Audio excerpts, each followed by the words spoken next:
সনাতন ধর্মের দর্শনগুলো বুঝতে হবে। গীতা হচ্ছে দর্শন শাস্ত্র। তো একটু রাধা মাধব কীর্তন করবো কি সবাই? হ্যাঁ, কিন্তু এই মধু রামচন্দ্রপুর এসে আমার একটা যন্ত্রণা লাগলো, একটু ব্যথা পেয়েছি। এই মন্দিরটা মনে হয় আমার হরিদাসের একার, তাই নাকি? হরিদাসের একার না আপনাদের সবার? এই মন্দির রক্ষা করার দায়িত্ব কার? হরিদাসের একার না আপনাদের? আমি কিন্তু নাম ধরে ডাকছি আমার হরিদাসের একটা কারণ আছে, কি জানেন? আমি আজকে এসে একটা, ভগবান না চাইতে আমাকে আমার সর্ব আশা পূর্ণ করে দিয়েছে। না চাইতে, ভগবানের কাছে কোনোদিন চাইনি, তথাপিও ভগবান দিয়ে দিয়েছে। এর কারণ কি জানেন? সংসার করিনি, ভেবেছিলাম না যে আর পুত্র কন্যার মধ্যে যাব, কিন্তু না চাইতে আমাকে 5টা পুত্র দিয়ে দিয়েছে। এর কারণ কি জানেন? এখানে এসে ঘরে যখন রাত ভোর 5টায় যখন ঢুকেছি, তখনও জানি না, ভোরবেলা স্নান করে জানতে পারলাম যে হরিদাসের বাবার নাম যা, এই হতভাগার নামও তাই। এখন হরিদাস বলছে, আপনি তো আমার বাবা, আপনি আপনার ছেলে হিসেবে মেনে নিলেন কিনা? তো এখন এই যে গুরু দায়িত্ব, বাবা হওয়ার মতো যোগ্যতা আমার নেই, তথাপিও আমার সন্তানটাকে তো আপনাদের হাতে তুলে দেবো আজকে। আর আমার এই সন্তান যা করেছে এগুলো তো আপনাদের। তা আপনাদের যদি হয়, আমার হরিদাস একা এত পরিশ্রম করবে কেন?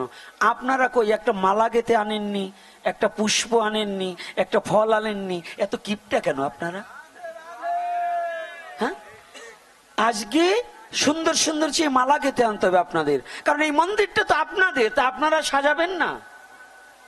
কি সাজাবে কারা? 10 মিলে করি কাজ, হারি জিতি নাহি লাজ। তাহলে আপনারা যদি কৃপণতা করেন, তাহলে একটা ধর্মীয় প্রতিষ্ঠান কি রক্ষা করা যায়? যায় কি বাবা? তাহলে আমাদের কি করতে হবে? সবাই সহযোগিতা করব। তো এরপর থেকে এই ধামে যখন আসবেন, এটা শুধু মন্দির না, যেখানে সাধুগুরু বৈষ্ণবের পদধূলি পড়ে সেটা ধাম হয়ে যায়। বলো না গো রাধে রাধে রাধে রাধে। এই ধামে আসবেন, কিছু না কিছু ভগবানের সেবার নিমিত্তে আনতে হবে। একটা পুষ্প, একটা তুলসী, একটা মালা, যার যেমন সামর্থ্য আছে তাই কিছু না কিছু নিয়ে যেতে হয়, নাকি? রাধে রাধে।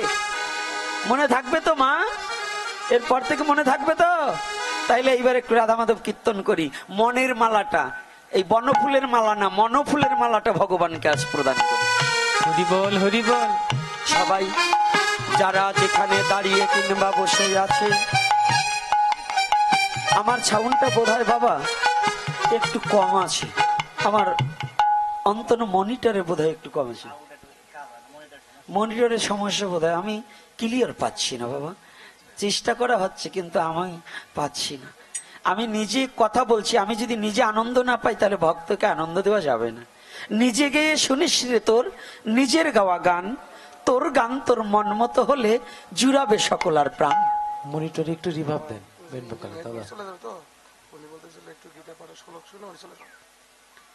আচ্ছা, জয় নিতাই। এখানে আমার বাবা বলছেন, বাবার সময়টা একেবারে সংকীর্ণতা। গীতা পাঠের জন্য এখানে যে প্রহিত মহাশয় আছে তাকে ডাকতে হবে, নিত্য পাঠ যিনি করবেন। তিনি কই? একটা শ্লোক আপনি বলবেন, তারপরে ওটার উপরে আমি আলোচনা রাখবো। কারণ যে নিত্যদিন এখানে কাজ করে তার সম্মানটা আগে আমার দিতেই হবে।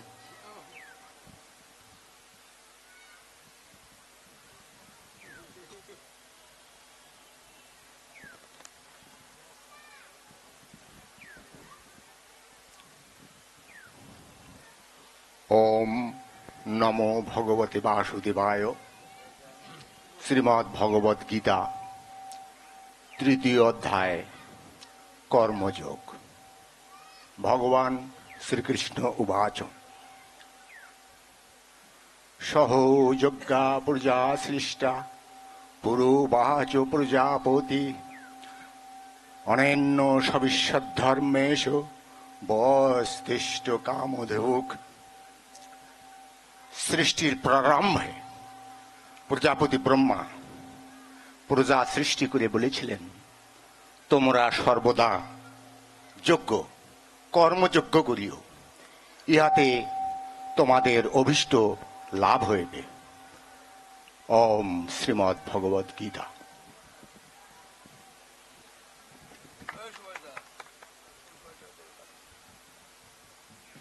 জয় নিদাই।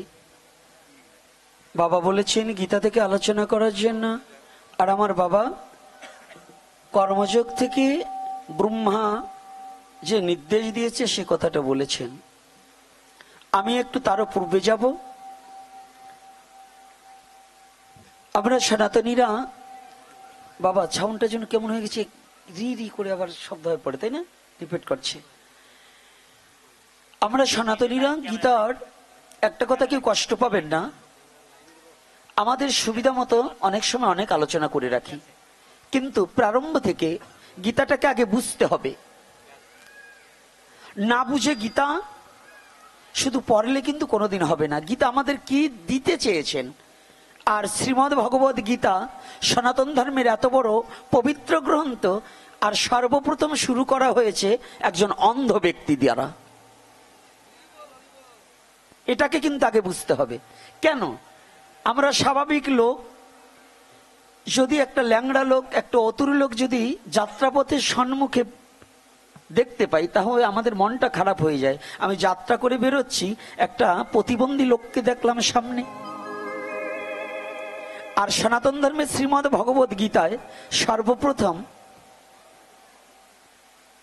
ধৃতরাষ্ট্র বাসে, তাই তো? কি বললেন? ধর্মক্ষেত্র কুরুক্ষেত্রে সমাবেতা যুজিৎসব মামকা পাণ্ডব চৈব কিম কুবর্ত সঞ্জয়। জিজ্ঞাসা করেছে কার কাছে? ধর্মক্ষেত্র কুরুক্ষেত্র। একটু আগে কিন্তু বাবা ওখানে বলেছিলেন এই কুরুক্ষেত্র কোথায়? হরিয়ানায়। আদ্যাবধি সে নিদর্শনগুলো হরিয়ানার মধ্যে প্রমাণ রয়েছে, কোথায় কোথায় কোন কোন ঘটনাগুলো ঘটেছিল। তার মধ্যে মহাভারতে বাবা বলছে 18 দিন যুদ্ধ হয়েছে। 18 দিন যুদ্ধ হয়েছে বটে, যুদ্ধের পরিকল্পনা অনেক দিন আগে থেকেই শুরু হয়েছিল। যুদ্ধটা ছিল মাত্র 18 দিন। তো এই 18 দিন পরে বলবো, আগে আমাদের জানতে হবে ভগবান কেন এই শ্রীমদ্ ভগবদ গীতার সর্বপ্রথম ধৃতরাষ্ট্রকে দিয়ে শুরু করলেন কেন? আর যে ব্যক্তি জন্ম অন্ধ, এই জন্ম অন্ধ ব্যক্তি, তাকে দিয়ে কেন গীতার শুভ গ্রন্থের শুভ আরম্ভ হলো? অর্থাৎ গীতার দ্বারা বুঝাতে চাইলেন, ধৃতরাষ্ট্রকে দ্বারা বুঝাতে চাইলেন জগৎজীব, গীতা এমন একটা বিষয়বস্তু, তুমি জন্ম অন্ধ হোক না কেন, যদি এই অন্ধত্ব মোচন করতে চাও, তাহলে একমাত্র যেমন অন্ধকার শেষ হলেই তো আলোর দিশারি পাওয়া যায়, তদ্রূপ তোমার অজ্ঞানতার অন্ধকার দূর করিতে হলে একমাত্র গীতারূপ তরণীকে আশ্রয় করলে, ধৃতরাষ্ট্র যেমন ওই গীতা জ্ঞানের মধ্য দিয়ে তার মুক্তির পথ খুঁজে পেয়েছে, তুমিও তদ্রূপ গীতাকে আশ্রয় করিলে পরে তোমার এই পৃথিবীর অজ্ঞানতা নাশ হয়ে গভীর তত্ত্ব জ্ঞানের অধিকারী হতে পারবে। হরি বল, হরি বল। তাহলে গীতা, শ্রীমদ্ ভগবদ গীতা কি আমাদের একান্ত প্রয়োজন আছে কিনা? আছে তো? রাধে রাধে কথা বলতে হবে কিন্তু। এই মুখ পোড়া হনুমানটাকে আনলে কিন্তু কথার সাথে কথা বলতে হবে, চুপ করে বসে থাকা যাবে না। কারণ কথাটা আপনি বুঝিলেন কিনা। শুধু আসলেন আর যাবেন আর প্রসাদ হলো খেয়ে চলে যাবেন, এর জন্য না। আশা হচ্ছে আপনি কথাটা হৃদয়ে ধারণ করলেন কিনা। আর হে সনাতনী জাতি, বিশ্ব জগতের মাঝে গীতা হচ্ছে, গীতার দ্বিতীয় কোন গ্রন্থ পৃথিবীতে আর সৃষ্টি হয়নি। একটু ব্যতিক্রম আছে, আমাকে কোশ্চেন করতে পারে, আমার বাবা মনোজ বাবাও কোশ্চেন করতে পারে। আমাদের আদি ধর্মগ্রন্থ হচ্ছে বেদ, তাহলে গীতাকে প্রাধান্য দেব কেন? কি একথা আসতে পারে কিনা? কি সনাতনী জাতি আসতে পারে কিনা? আমাদের মূল আদি ধর্মগ্রন্থ কি? তাহলে আমরা গীতাকে প্রাধান্য দেব কেন? এ যুগে কেন বেদের প্রাধান্য না দিয়ে গীতাকে প্রাধান্য দিচ্ছি? এর একটা মূলত কারণ আছে। এর মূলত কারণ কি জানেন? বেদ হচ্ছে আর্য মহর্ষিদের ধ্যানে পাওয়া জ্ঞানের বস্তু। বেদ কি? আর্য মহর্ষিদের ধ্যানে পাওয়া জ্ঞানের বস্তু। আর শ্রীমদ্ ভগবদ গীতা কি? সাক্ষাৎ পরমপিতা পরমেশ্বর ভগবান শ্রীকৃষ্ণের স্বমুখ নিঃসৃত বাণী। শুধু ভগবানের একার নয়, এখানে মূর্খের কথা আছে, জ্ঞানীর কথা আছে। ধৃতরাষ্ট্র যে আত্মসুখ চায়, যে নিজের আত্মসুখ চায়, বিনা যুদ্ধে নাহি দেব সুশগ্র মেদিনী, এই কথা যিনি ভাবে তিনি কি মূর্খ নয়? তাহলে সেখানে মূর্খের কথা আছে, জ্ঞানীর কথা সঞ্জয় আছে, ভক্ত অর্জুন আছে, আর সাক্ষাৎ ভগবান কৃষ্ণ আছে। চারজন ধর্ম অর্থ মোক্ষ কাম, এই চতুর্বর্গের ফলাফল একমাত্র শ্রীমদ্ ভগবদ গীতার মধ্যে নিহিত আছে। আপনি কি চান? গীতায় নাই কি? গীতার মধ্যে আছে সবই, তুই যাহা চাবি তাহাই পাবি। এজন্য কি বললেন? এইবার একটা কথা বলছেন, গীতাময় কি জয় বলো জয়ের ধ্বনি করো, গীতাময় কি জয় বলো জয় ধ্বনি করো, গীতাময় কি জয় বলো জয়ের ধ্বনি করো, গীতাময় কি জয় বলো জয় ধ্বনি করো। গীতা ব্রহ্মা গীতা বিষ্ণু গীতা মহেশ্বর, গীতা ব্রহ্মা গীতা বিষ্ণু গীতা মহেশ্বর, গীতা ব্রহ্মা গীতা বিষ্ণু গীতা মহেশ্বর, গীতা ব্রহ্মা গীতা বিষ্ণু গীতা মহেশ্বর, গীতাময় কি জয় বলো জয়ের ধ্বনি করো, গীতাময় কি জয় বলো জয় ধ্বনি করো, গীতাময় কি জয় বলো জয়ের ধ্বনি করো, গীতাময় কি জয় বলো জয় ধ্বনি করো। গীতাই হবে একমাত্র পারের সম্বল, গীতাই হবে একমাত্র পারের সম্বল, গীতাই হবে একমাত্র পারের সম্বল, গীতা হবে একমাত্র পারের সম্বল। গীতাময় কি জয় হরিবল হরিবল, করো, গীতাময় কি জয় বলো জয় ধ্বনি করো। গীতাময় কি জয় বলো জয়ের ধ্বনি করো, গীতাময় কি জয় বলো জয় ধ্বনি করো। আচ্ছা, গীতা কি শুধু পারের জন্য কথা বলছে না, নিজের স্বধর্মকে রক্ষার কথা বলেছে? হ্যাঁ, শ্রীমদ্ ভগবদ গীতা কি বলেছেন? স্বধর্ম নিধনাং শ্রেয়, পরধর্ম ভয়াবহ। স্বধর্ম নিধনাং শ্রেয়, পরধর্ম ভয়াবহ। আজ যারা আমরা হরিকথা শ্রবণের নিমিত্তে ছুটে এসেছি, আমাদের মূল লক্ষ্যগুলো আগে জানতে হবে। শ্রীমদ্ ভগবদ গীতার এই 18টি অধ্যায়ের মধ্যে 700 শ্লোক। কত শ্লোক? 700 বলতে কি বোঝায়?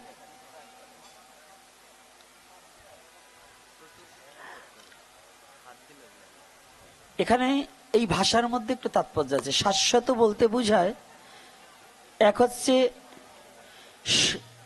দন্তস্বয় আকার আত্ম 7, আর দন্তস্বয় ব সংযুক্ত করে ওইটা যদি 700 লেখা হয়, যেটা চির অবক্ষয়, যার কোনো ক্ষয় নেই। বলো না গো রাধে রাধে। তাহলে গীতার বাণী কিন্তু কোনোদিন ক্ষয় কি আছে? কি গীতার কথা কি কোনোদিন ক্ষয় হবে, শেষ হবে? তাহলে আজকে দেখুন, আমাদের সনাতন ধর্মের আগে ব্যাপারগুলো বুঝে নিতে হবে। তত্ত্বটাকে বুঝে না নিয়ে কিন্তু গ্রন্থ পাঠ করলে কাজ হবে না। এই শ্রীমদ্ ভগবদ গীতায় অর্জুন আর ভগবানের কথোপকথনে, যেখানে ধৃতরাষ্ট্র আর সঞ্জয় পরাভূত হয়ে অর্জুন আর কৃষ্ণের কথোপকথন, অর্জুনকে বললেন, অর্জুন যুদ্ধ সম্মুখে গিয়ে, আমাদের গীতায় কি বলেছে জানেন? মূল তত্ত্বটা হচ্ছে মায়া ত্যাগ করা। গীতার মূল বিষয় বস্তুটাই হচ্ছে কি করা? যদি বলেন আমি মানি না, আমি চ্যালেঞ্জ করে বলছি, আসুন, যদি কোনো গীতা পাঠিত ব্যক্তি তার নিজের দেহের প্রতিও মায়া থাকবে না, যে প্রকৃতপক্ষে গীতা অধ্যয়ন করেছে, গীতা পাঠ করেছে, গীতাকে ধারণ করেছে, সে তার নিজের দেহটার প্রতি মায়া থাকবে না। বলেন তো কেন? ওই ব্যক্তি জানে যে সনাতন ধর্মের গীতায় বলেছে সনাতনীর কোনো মৃত্যু নাই। কি সনাতনীর মৃত্যু আছে? রাধে রাধে। সনাতনীর আত্মার কোনো মৃত্যু নেই। সনাতনী এই দেহটাকে পরিবর্তন করে আবার নূতন আর একটা দেহ ধারণ করার যোগ্যতা আছে, আছে কি না? রাধে রাধে। যদি সনাতনীর এই পাওয়ার থাকে যে একটা পুরাতন দেহটাকে ঝেড়ে ফেলে নূতন একটা দেহ ধারণ করে আবার আমি এই জগতে আসতে পারবো, এই তত্ত্ব, ব্রহ্ম তত্ত্ব জ্ঞানী ব্যক্তি কখনো নিজের দেহটার প্রতি কোনো মায়া করে না। রাধে রাধে। না মিথ্যা বলছি সাধু বাবারা? আরে আপনারা বইলেন আবার সাধুরা পিছনে পড়িয়ে গেছে, আমার খুব কষ্ট হয়। সাধুরা থাকবে সামনে, তারা পিছনে পড়লে কিভাবে কথা বলি বলুন? স্টেজ বড় হয়েছে বটে, সব দিক দিয়েই ঠিক আছে, কিন্তু সাধুরা পিছনে থাকলে আমি বোকা হয়ে যাই। তথাপি আপনারা যে সাধু না তা না, আপনারাও সাধু। তো সাধু থাকলে তো চোরও একজন লাগে, এই চোরের দলে আমি হারামজাদা। তবে কৃপা করবেন, এতগুলো সাধু থাকতে একটা চোর কি আর থাকতে পারে? আপনাদের কৃপায় যেন চৈর্যবৃত্ত দূরীভূত হয়ে আপনাদের চরণের দাস হয়ে সেবা করতে পারি। আজকে শ্রীমদ্ ভগবত গীতায় কি শিক্ষা দিলেন, এর কারা কারা প্রতিপালন করুন বলুন তো? এই সনাতনী জাতি গীতায় শুধু তুলসী দেওয়া শিখছে, আর এক জায়গা গেলে ইয়াদা ইয়াদা হি ধর্মস্য গ্লানি, ওই এক শ্লোকই বারংবার বলছে, কিন্তু এর মানে কি কিচ্ছু বোঝে না।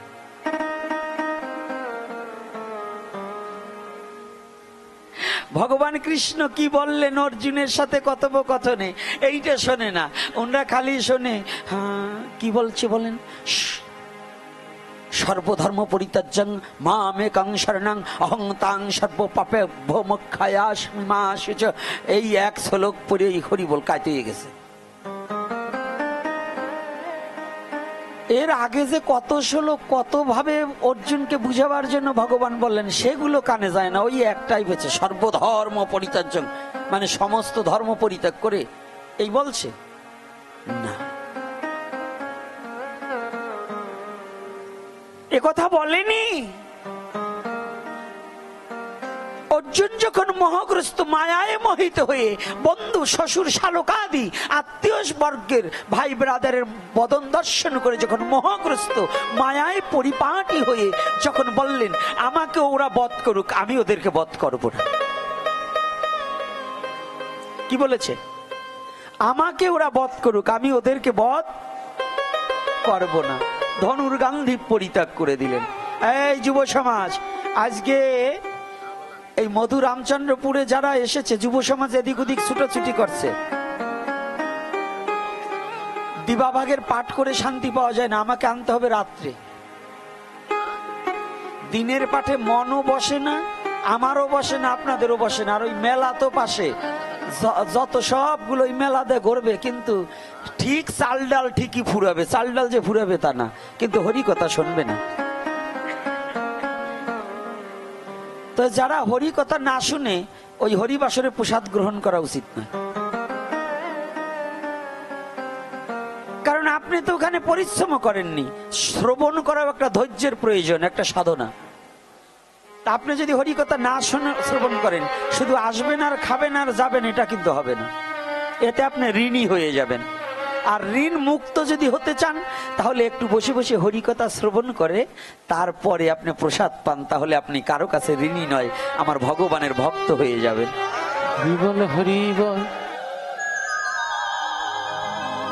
কি রাগ করছেন নাকি আপনারা? সত্য না মিথ্যা বলছি বলুন? হ্যাঁ, কথা সত্য না মিথ্যা? আবার ভাববেন না যে খাওয়ার খোটা দিল কেন। খাওয়ার খোটা দেয়নি, সাধুরা তো খাওয়াবার জন্যই চায়, কিন্তু খেতে চায় না। গীতার মধ্যে কি চমৎকার কথা বলছে দেখুন, কি চমৎকার কথাটা বলেছে। কি বলেছে? অর্জুন মোহগ্রস্ত হয়ে ধনুর্গান্ডীব পরিত্যাগ করে দিলেন। কথাগুলো বুঝতে কষ্ট হচ্ছে না তো? হ্যাঁ, বোঝা যাচ্ছে মা? আচ্ছা বলুন তো, আমার বিপক্ষে, আমার সম্মুখে যদি আমার ভাই কে দেখি যে আমি একটা বাড়ি মারলে আমার ভাইটা মরে যাবে, আমি মারবো? হ্যাঁ? আচ্ছা, আপনাদের কাছে আমার একটা প্রসঙ্গ।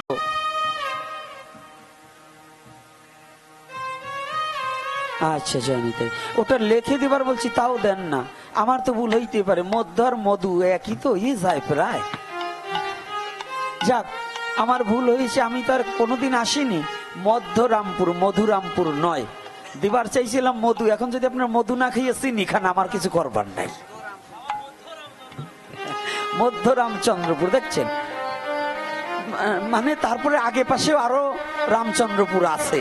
এইটা যদি মধ্য হয় তাহলে দুই পাশে আরো আছে। ওরে বাবা, এটা মধ্য রামচন্দ্রপুর। বেশ, গৌর হরি বল। আমার ভগবান রামচন্দ্রপুর, ভগবানের নাম। তাই আজকে আমার বাবা স্মরণ করিয়ে দেওয়ায় উত্তম হয়েছে আমার পক্ষে, কারণ আমি তো আসিনি কোনোদিন। এইবার শুনুন ভালো কথা। আচ্ছা, যদি আপনার এই হাতে ক্যান্সার হয়, হাতের ক্যান্সার, এই সাধুরা যারা গীতা অধ্যয়ন করেন ভালো করে বুঝবেন, আপনার হাতে যদি ক্যান্সার হয়, ডাক্তারের কাছে গেছেন, ডাক্তার বললেন এই হাতটাই কেটে ফেলবেন। আর যদি হাতটা কেটে না ফেলেন, ক্রমান্বয়ে পচন লাগতে লাগতে আপনার পুরো দেহটাই পচে যাবে, আপনি মারা যাবেন। ওটা সরান। আচ্ছা বলুন দেখি, আপনি কি হাত কেটে ফেলবেন না হাত রাখবেন? হ্যাঁ, কেন রাখবেন? যদি হাত কাটলে বেঁচে থাকা যায়, তাহলে হাত কাটাই ভালো। ভগবান কৃষ্ণ গীতার মধ্য দিয়ে অর্জুনকে বললেন, অর্জুন যখন মোহগ্রস্ত হয়ে বললেন, কৃষ্ণ আমি আর এই যুদ্ধ করব না, এই কুলক্ষয় যুদ্ধ করব না, আমি আত্মীয় স্বজন বন্ধুদের বধ করে আমি এই রাজ্য সুভোগ করতে চাই না। আমি চাই আমি নিরস্ত্র হয়ে ওরা আমাকে হত্যা করুক, তথাপি আমি শান্তি পাবো, কিন্তু আমি ওদের জ্ঞাতিবাদ করে কোনো শান্তি পাবো না।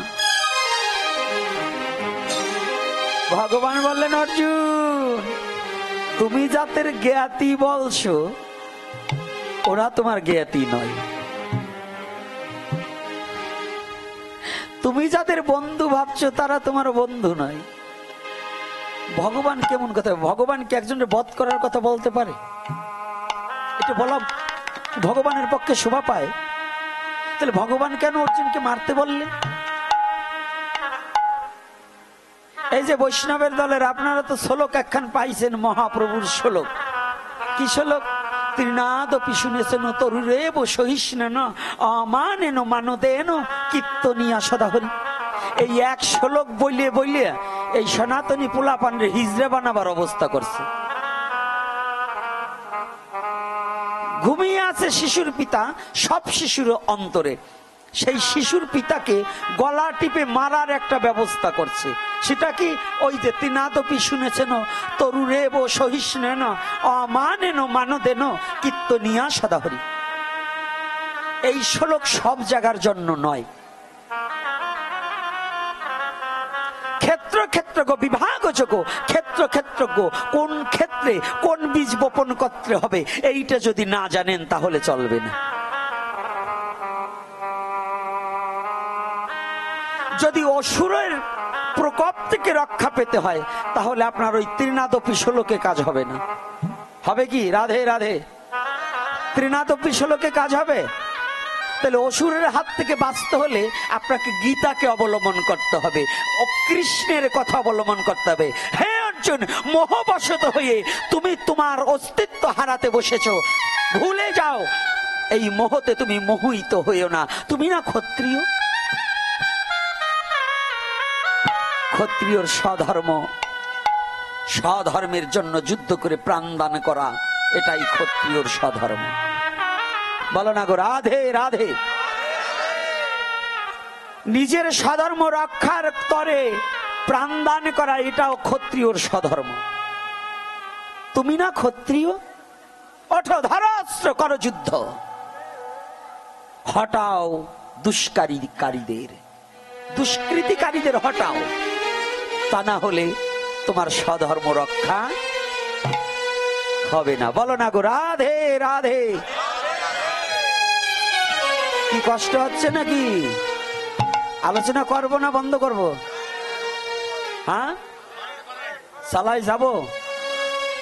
যুবক কয়টা বলে না, বুড়ো কয়টায় বলে যাগো কিছু করার ক্ষমতা নাই, ওই কয়টায় বলে। বুড়ো কয়টা দৌড় দিবার পারবে? বুড়ো কয়টা লাঠি ধরতে পারে? বুড়ো গুলো কোন অন্যায়ের প্রতিবাদ করতে পারে? ওনরা পারে খালি হরিবল হরিবল। ছেলে ভালো কাজে যাবার গেলে কয়ে যাবি না।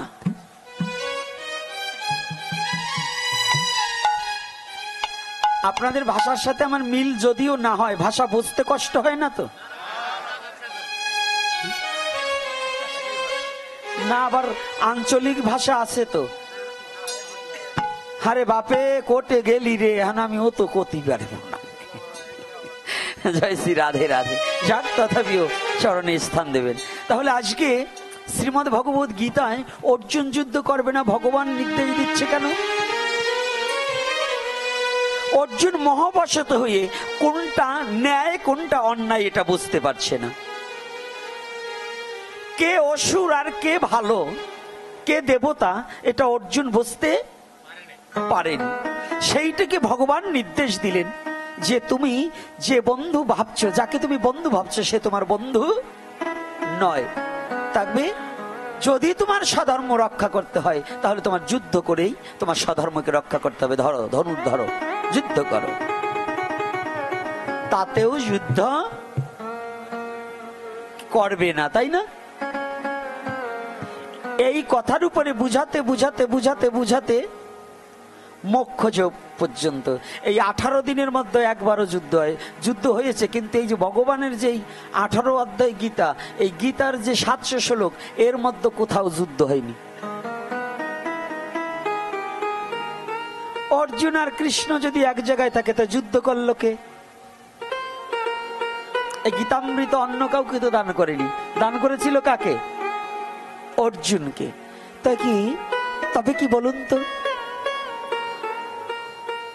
পরমপিতা পরমেশ্বর ভগবান শ্রীকৃষ্ণ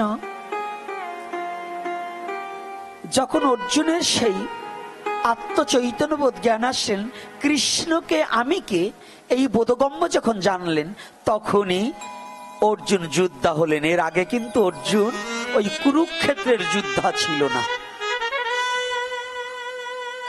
দেখুন, ভেবে দেখুন, গীতার সাথে মিলিয়ে দেখুন। এই মোক্ষযোগ পর্যন্ত ভগবান যত সময় অর্জুনকে তার স্বরূপ না জাগাতে পেরেছে, তত সময় পর্যন্ত অর্জুন কুরুক্ষেত্রের রণাঙ্গনের যোদ্ধা ছিল না।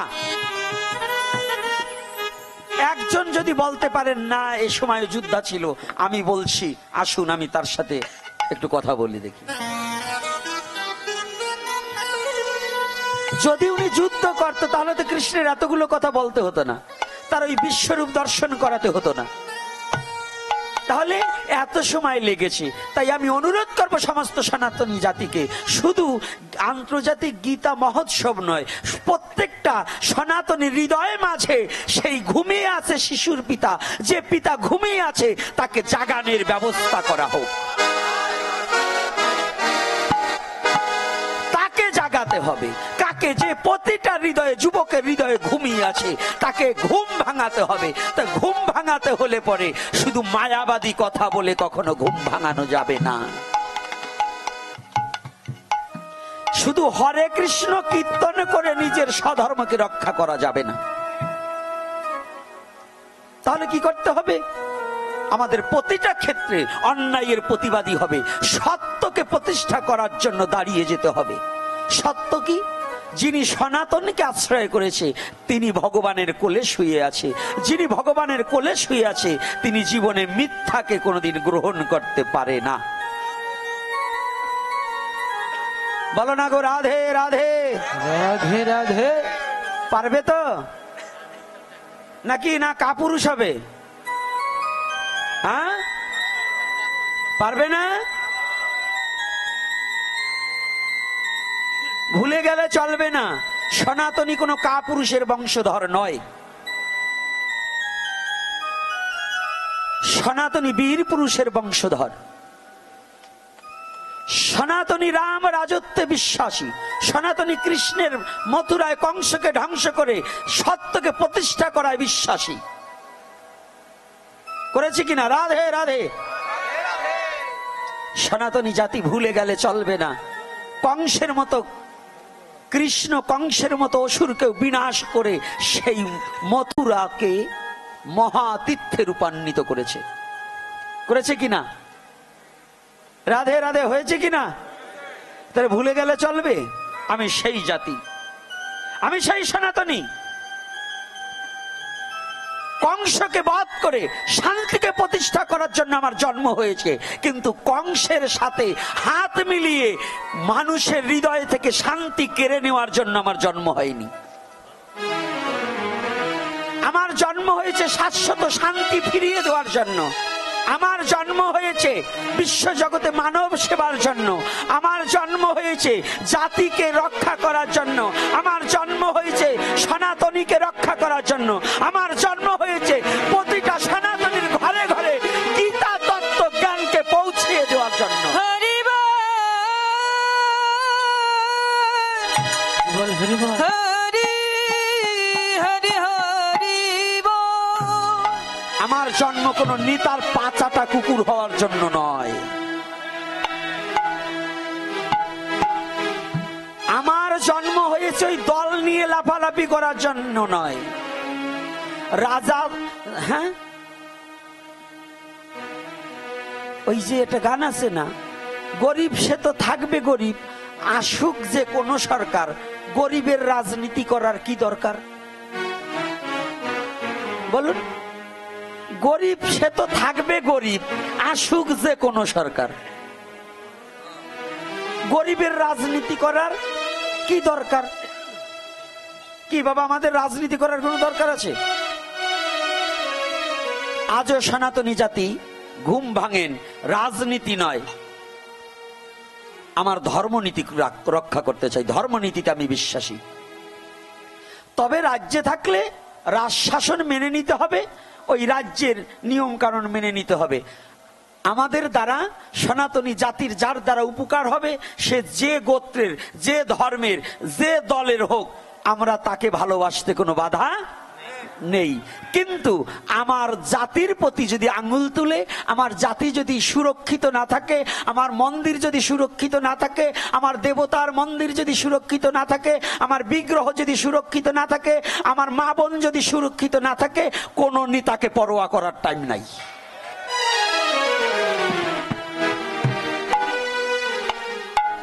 রাধে রাধে। গীতায় আমাকে শিক্ষা দিয়েছে স্বতন্ত্র ভাবে বাঁচার জন্য, পরতন্ত্র নয়। গীতা আমাকে শিক্ষা দিয়েছে মাথা উঁচু করে বাঁচার জন্য, কোন অসুরের পায়ে দাসত্ব স্বীকার করার নয়। গীতা আমাকে অনুপ্রেরণা জুগিয়েছে অন্ধকারকে দূরীভূত ঠেলে দিয়ে দিব্য জ্ঞানের সন্ধানে বেরিয়ে যাওয়ার জন্য। এই অনুপ্রেরণা আমাকে জুগিয়েছে শ্রীমদ্ ভগবদ গীতা। জানেন, সারা পৃথিবীর মধ্যে যার রাজনীতিতে বিশ্বাসী, অন্য কেউ কি বলুক আমার এটা বিশ্বাস নয়,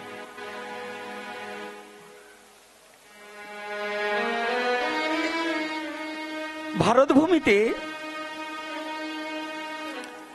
মহাত্মা গান্ধী, এই মহাত্মা গান্ধীকে একদিন এক ইংরাজ প্রশ্ন করলেন, গান্ধীজি, ভারত স্বাধীনের পরে যে আপনি তো এই ভারত স্বাধীন করেছে যারা, এবং আপনারা সবাই মিলে ভারতবাসী যারা করেছেন, তা আপনার এই ভারতের উপরে তো এতবার অনেক ঝামেলা আসলো, আপনি নিমিষের মাধ্যমে সেটাকে সলভ করে ফেলেন কি করে? আজকে কিন্তু কান্নাকাটি আসবে না, আবার ভাববেন না যে প্রেমের কথা বললো না, ভাবের কথা বললো না। যদি লীলা শুনতে চান, রাতের বেলায় প্রোগ্রাম হবে। আমার এই পাগল হরিদাস যদি আবার কোনোদিন মহাপ্রভু কৃপা করে আবার যদি বাৎসরিক অনুষ্ঠানে আসতে পারি, কিংবা যদি কোনোদিন আসার সৌভাগ্য হয়, ওই রাতে ঘন্টার পর ঘন্টা বসে বসে লীলা কথা বলবো, নাকি? ঘন্টার পর ঘন্টা। আপনারা না বললেও আমি আমার জাতি গঠনের কথা বলবোই। আমি কোনো অন্য ধর্মের কথা বলবো না, কোনো রাজনীতির কথা বলবো না, কিন্তু আমার জাতি গঠনের কথা আমাকে কারো বাবার হিম্মত নেই আমার মুখ বন্ধ করবে। তবে আমি কোনো রাজনীতি কথা বলবো না, কোনো দলের কথা বলবো না, কোনো নেতার কথা বলবো না, কিন্তু আমার অধিকারের কথা আমি বলবোই। এটা জানার পরে যদি কেউ ভালো লাগে আমাকে ডাকবেন, আর ভালো লাগে না ডাকবেন না, আসবো না। রাধে রাধে। তাহলে আলোচনা কোথায় ছিলাম? হ্যাঁ,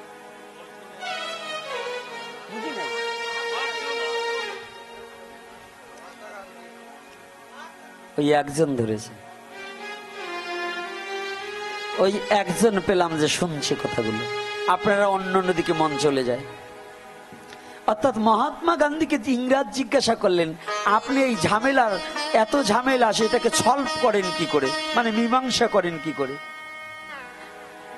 মহাত্মা গান্ধীজি বললেন, ওনার নাম করমচাঁদ গান্ধী, উনি বললেন, দেখুন, আমি যত বিপদে পড়েছি, আমার মায়ের কাছে যখন আমি শরণাপন্ন হই, মা যখন আমাকে উপদেশ দেয়, ওই উপদেশ অনুপাতে চললেই আমার সব মীমাংসা হয়ে যায়। ইংরাজরা চমকে উঠলেন, উনিই তো বয়স্ক লোক, ওনার মরার আছে 3 দিন বাকি, ওনার আবার মা এখনো বেঁচে আছে নাকি?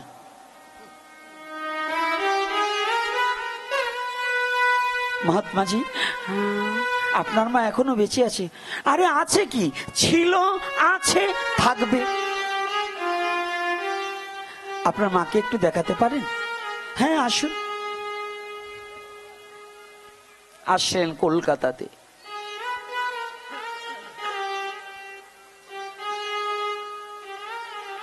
শান্তিনিকেতনে বসলেন, সবাই বসেছে ইংরাজিরা, কিন্তু মহাত্মা গান্ধীজি কি করেছেন জানেন? সবাই যখন এসেছে বলছে, কই আপনার মাকে আনুন। উনি আস্তে আস্তে ধীরে ধীরে ঘরের মধ্যে প্রবেশ করে একখানা শ্রীমদ ভগবত গীতাকে বুকে জড়িয়ে ধরে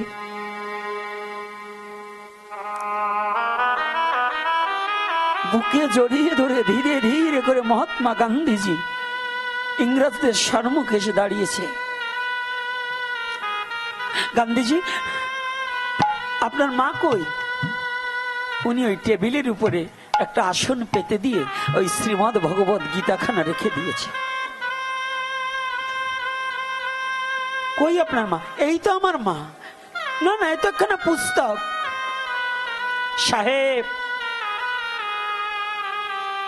আপনার দৃষ্টিতে এটা পুস্তক বটে, বই বটে, আমি এই ভারত মাতা গীতা রূপে দাঁড়িয়ে আছি। আমি যতবার বিপদে পড়েছি ততবার আমি এই গীতা আমার জননী স্বরূপা মা, এই জননী স্বরূপা গীতাকে আশ্রয় করে আমি যতবার ভারতকে সম্মুখের সম্মুখে যতবার বিপদ দেখেছি, আমি গীতারূপ তরুণীর কাছে গিয়ে আশ্রয় চেয়েছি, যতবার আশ্রয় নিয়েছি, চেয়েছি, এক একটা পৃষ্ঠা উল্টাতে উল্টাতে দেখতে পেয়েছি এই সমস্যার সমাধান খুঁজে পেয়েছি। তাই সেদিন হতে গীতাকে আমি জননী স্বরূপা মেনে নিয়েছি। হরি বল হরি বল।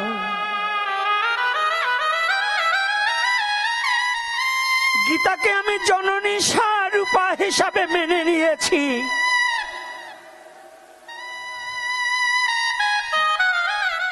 সেদিন হতে ইনি আমার মা।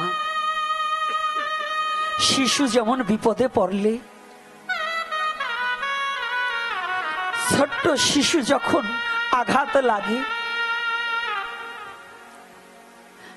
সে যেমন আঘাতের যন্ত্রণা মিটাবার নিমিত্তে জগতে ভাই বন্ধু আর কাউকে চায় না, শুধু মা মা বলে ডাকে। মা ছাড়া, মা যখন ওই শিশুটাকে বক্ষে জড়িয়ে ধরলে পরে তার ব্যথা লাঘব হয়ে যায়। আমি তদ্রূপ যতবার বিপদে পড়ি, আমি গীতা মায়ের কাছে যখন আশ্রয় নেই, গীতা মা করুণা করে যে পথে পরিচালনা করে, সেই পথ পরিচালনা হওয়ার পরেই আমার সমস্ত সমস্যার সমাধান হয়ে যায়। বলো না গো রাধে রাধে রাধে।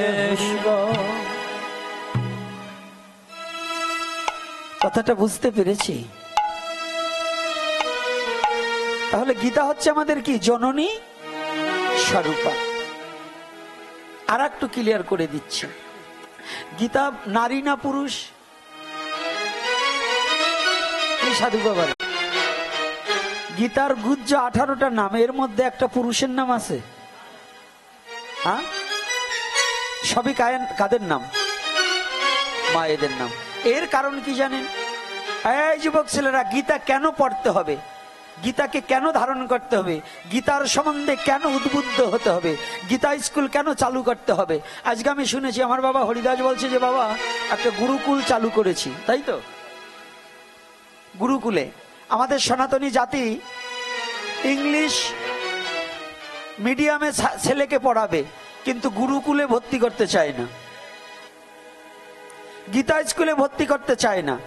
ওরে মূর্খ নারী, ওরে মূর্খ পুরুষ, তুমি আজ সেই ভগবানের কথা সেই গুরুকুলে ভর্তি করছো না, গীতা স্কুলে ভর্তি করছো না, ওই ইংলিশ মিডিয়ামে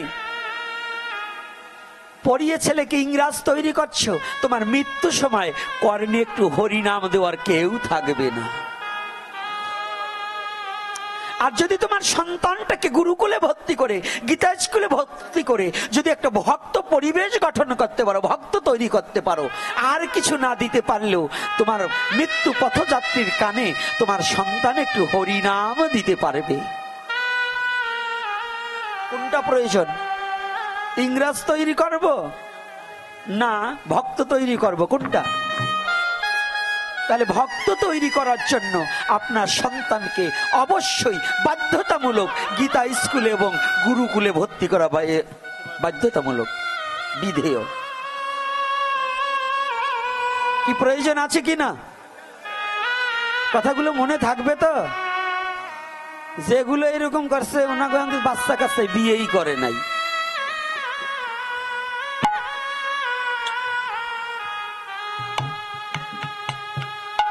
জয় নিতাই গৌর হরি বল।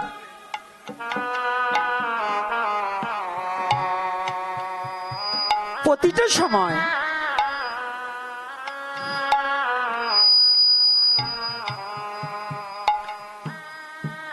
কেমন করে ধর্ম শিক্ষা দিতে হয়? বাবা হাত না দেওয়াই ভালো। এই যে গেছে, হাত দিও না। বুঝতে পারছি জিনিস ভালো আছে, কিন্তু একটু বোঝায় কষ্ট আছে তো। মাল আনছো অনেক, ছেলে তাজা মোটা মোটা সোটা আছে, কিন্তু দারোগা ওভার পারে নাই।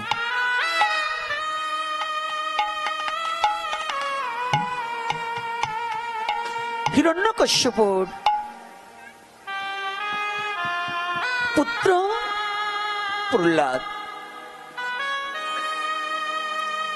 প্রহ্লাদ পৃথিবীতে যখন আসলেন আপনাদের জানা আছে। কয়েদু কিভাবে পৃথিবীতে আনলেন? একদিন আমাদের সনাতন ধর্মে তৎকালীন সময় ছেলে যখন একটু কথা বলতে শিখতে, কিছুদিন গেলে না, একটু হাঁটা, কোনো মতে একটু কাজ শিখলে তাকে গুরুকুলে ভর্তি করে দেওয়া হতো, তাই না বাবা? আগে গুরুকুল ছিল না, এখন গুরুকুল হারিয়ে গেছে। সংস্কৃত কলেজ বলবেন, বাংলাদেশে এখন সংস্কৃত পালি বোর্ডে বেতনই মাত্র 200 টাকা নাকি যেন, 140 টাকা বেতন। সারা বাংলাদেশে জেনারেল লেখাপড়ার জন্য শিক্ষকরা অন্বেষণ করছে। সব শিক্ষকদের বেতন বাড়াইছে প্রত্যেক সরকার, 71-এর পরে যত সরকার আসছে, কিন্তু খালি শুধু বেতন বাড়ায়নি সনাতন ধর্ম অবলম্বনকারী ওই পালি বোর্ডের সংস্কৃত কলেজ এবং সংস্কৃত স্কুলের এই শিক্ষকদের কোনো বেতন কোনো সরকার বাড়ায়নি। হ্যাঁ, বাড়িয়েছে। এর মূলত কারণ কি জানেন? যাতে মূল থেকে তুলে দেওয়ার উদ্দেশ্য। যত সরকার এসেছে প্রত্যেকটা সরকারের একটাই উদ্দেশ্য ছিল যে যদি এই লেখাপড়া থেকে যদি নিঃস্ব করে দিতে পারি তাহলে ওই জাতি এদের ধর্মকার্য আর কি এটা বুঝতে পারবে না। এই ধর্ম থেকে সরিয়ে রাখার জন্য এরা বাংলাদেশের বুকে সমস্ত কিছুর উন্নত করেছে, কিন্তু কেবলমাত্র সনাতনীদের সংস্কৃত বোর্ডের কোনো উন্নত করে নাই। কি রাগ হচ্ছেন নাকি? করছে নাকি বলুন? করছে? করে নাই। যারা একটু ভালো করে হাতিয়ে দেখবেন। এজন্য আমাদের ছেলে পেলে এখন আর গুরুকুলে ভর্তি হতে, সংস্কৃত কলেজে ভর্তি হতে চায় না। 2-1 চায় শুধু সার্টিফিকেট, সুরাই পণ্ডিত হয়ে সার্টিফিকেট আনার জন্য, তাছাড়া অন্য কিছু নয়। তো আজকে দেখুন, তৎকালীন সময় গুরুকুলে যদিও অসুর কুলদ ভব প্রহ্লাদ, কিন্তু অসুর কারা? অসুর তো আমাদের মতো। এই আমাদের মধ্যে অসুর আছে না বাবা? আগে ছোটবেলায় চোরের কথা শুনলে ভাবতাম চোরের বুঝি বড় বড় শিং আছে, চোরের বুঝি বড় বড় চোখ, চোরের বুঝি হাত পা বড় বড়, এগুলো ভাবতাম। সত্য কথা বলছি। কিন্তু যখন একটু বুঝতে শিখেছি তখন দেখলাম চোরও ঠিক আমাদের মতোই। কি চোর কাদের মতো? দেখবেন এই সাধুর বেশেও এইরকম রঙিন কাপড় পরে মোটা মালা নিয়েও চোর কিন্তু এই জায়গাও থাকতে পারে। কি পারে কিনা? কি এরকম চোর আছে কিনা? মিথ্যা না সত্য? সাধু বেশেও শয়তান আছে কিনা? এইটা কিন্তু চিনে নেবেন। এই জন্য চোরও কিন্তু এই আমাদের মতো, অসুরও আমাদের মতোই, কিন্তু আচরণটা তার অসুরের মতো। দেখতে ঠিক মানুষের মতো, আচরণ কার মতো? অসুরের মতো। অসুর কাকে বলছে? যার নৈতিক চরিত্র ভালো না, যার ধর্মাধর্ম জ্ঞান নাই, যে প্রবৃত্ত নির্বৃত্ত বোঝে না। প্রবৃত্ত অন্যায় কাজে ঢোকে, আর নির্বৃত্ত মানে অন্যায় থেকে বেরোতে পারে না, এটাই তো অসুর। শ্রীমদ্ ভগবত গীতায় বললেন, আসরিক ভাবাপন্ন ব্যক্তি প্রবৃত্ত নিবৃত্ত কোনোটাই জ্ঞান থাকে না। কি রাধে রাধে? জ্ঞান থাকে নাকি? তাহলে প্রবৃত্ত নিবৃত্ত কোনোটাই জ্ঞান থাকে না। তো যদি না থেকে থাকে তাহলে অসুরও তো আমাদের মতোই। তাই প্রহ্লাদের বাবা ঠিক করলেন ওকে পাঠশালায় দিতে হবে। পাঠশালা চেনেন তো? আগে যেমন ছিল, দেখুন সনাতনীদেরকে কত নিঃস্ব করেছে। আগে আদর্শলিপি ছিল, এখন কিন্তু আদর্শলিপি নেই। আদর্শলিপির কোনো পড়া নেই। আছে? আগে কি ছিল? সরবতে অসৎসঙ্গ ত্যাগ করো, আলস্য দোষের আকর। হ্যাঁ, ছিল কি না?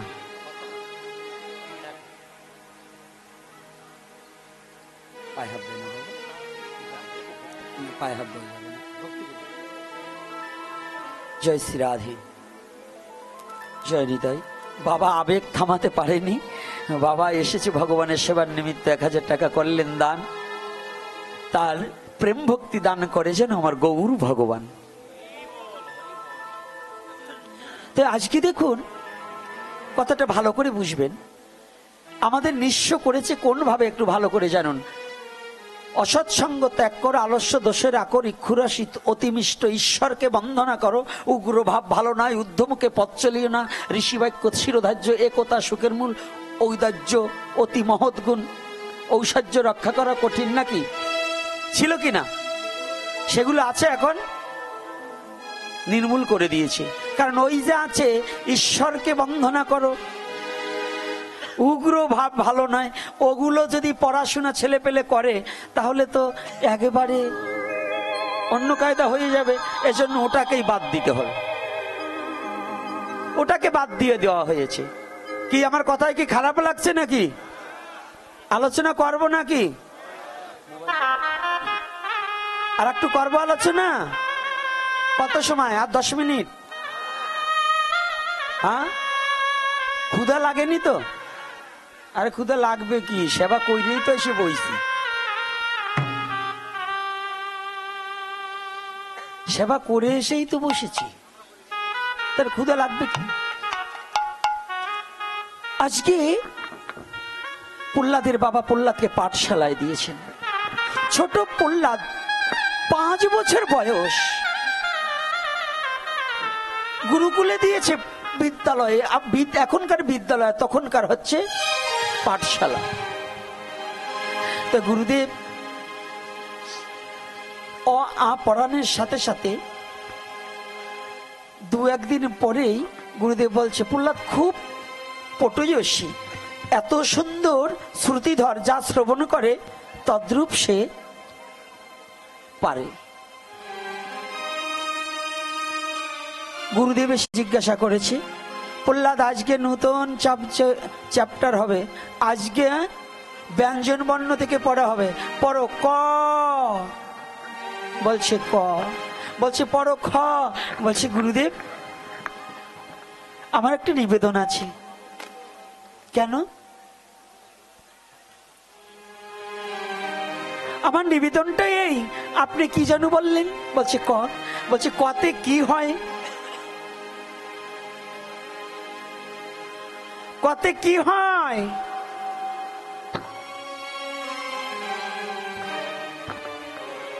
গুরুদেব মাস্টার মহাশয় বলছে, প্রহ্লাদ মনে করো কতে কৃষ্ণ, কতে কালী। বলছে আর জানতে হবে না, আর জানতে হবে না। গুরুদেব এই কতে যে কৃষ্ণ, এই কৃষ্ণ কোথায় থাকে? প্রশ্নগুলো ভালো করে জানো।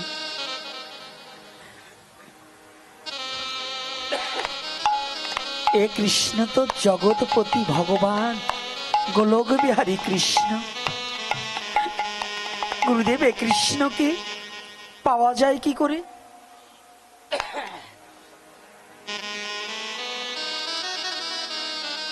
প্রহ্লাদ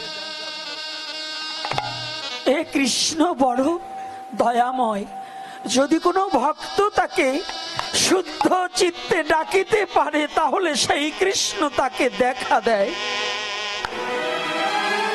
যদি তাকে ডাকার মতো কেউ ডাকিতে পারে, ভগবান কি আর দূরে থাকতে পারে?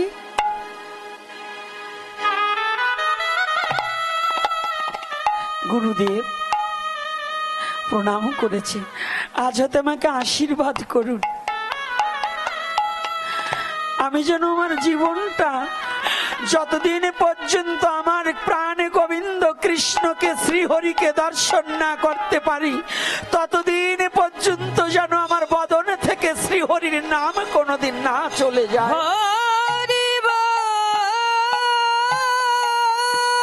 আমাকে একটিবার আশীর্বাদ করুন।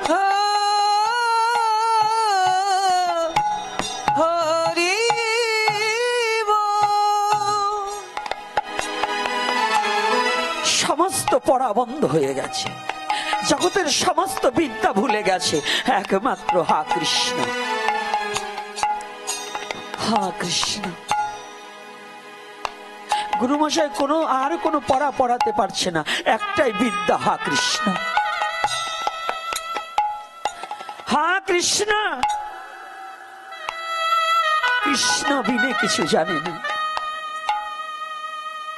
কৃষ্ণ বিনে কিছু বোঝে না, শুধু হা কৃষ্ণ, হা কৃষ্ণ, হা কৃষ্ণ।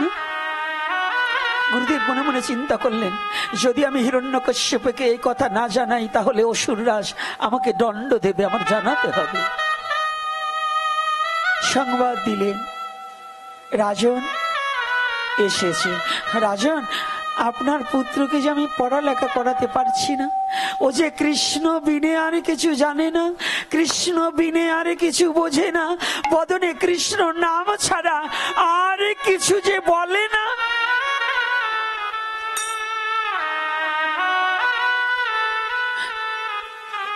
গুরুদেব, আমি কিছুদিনের জন্য ওকে আমার বাড়িতে নিয়ে যাচ্ছি।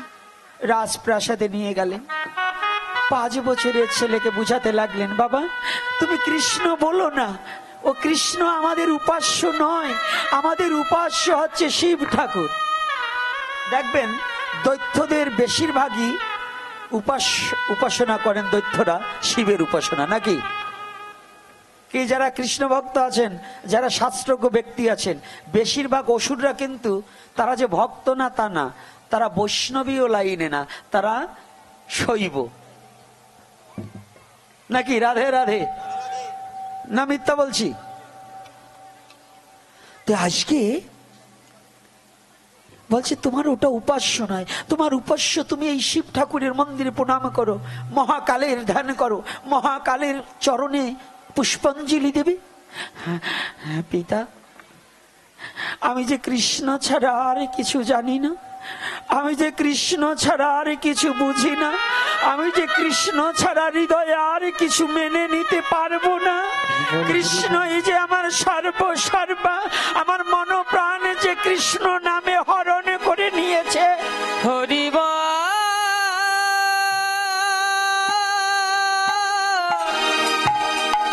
হরি হরি বল হরি, আমার মন প্রাণ সব ওই কৃষ্ণ নামে হরণ করে নিয়েছে।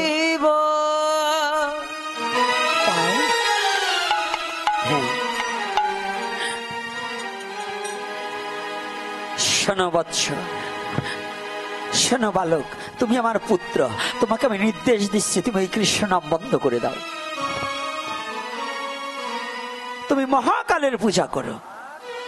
না বাবা, আমি কৃষ্ণ নাম ছেড়ে দিতে পারবো না, আমি হা কৃষ্ণ বলে ডাকতে শিখেছি, এই ডাককে কখনো বন্ধ করতে পারবো না। না, তোমার বন্ধ করতে হবে। আমি যেমন তোমার পিতা, তোমাকে যেমন জন্মাতে পারছি, তোমার মৃত্যু আমি দিতে পারি। তোমাকে পৃথিবীতে এনেছি, তোমাকে আমি পৃথিবী থেকে বিদায় করে দিতে পারি। প্রহ্লাদ বলছে, বাবা তুমি জগতে আমাকে আনতেও পারোনি, তুমি আমাকে মৃত্যু দিতে পারবে না। রাখে হরি মারে কে, যদি কোনোদিন হরি আমাকে রক্ষা করে, জগতের কেউ আমাকে মারতে পারবে না। হরি বল হরি বল। হ্যাঁ যুব সমাজ, ভালো করে জানো, কই আমার হরিদাস বাবা কি আসবে এখন? আমার হরিদাস বাবা যেন কিছু সময়ের জন্য একটু স্টেজে আসে। জয় শ্রী রাধে। আমার হরিদাস বাবা যেন কিছু সময়ের জন্য একটু স্টেজে আসে। রাখে হরি মারে কে, বাবা তুমি আমাকে সৃষ্টি করতে পারোনি, আমার শ্রীহরি পৃথিবীতে আমাকে পাঠিয়েছে, আবার শ্রীহরির ইচ্ছাই আমার এহলোক থেকে পরলোকে গমন করতে হবে।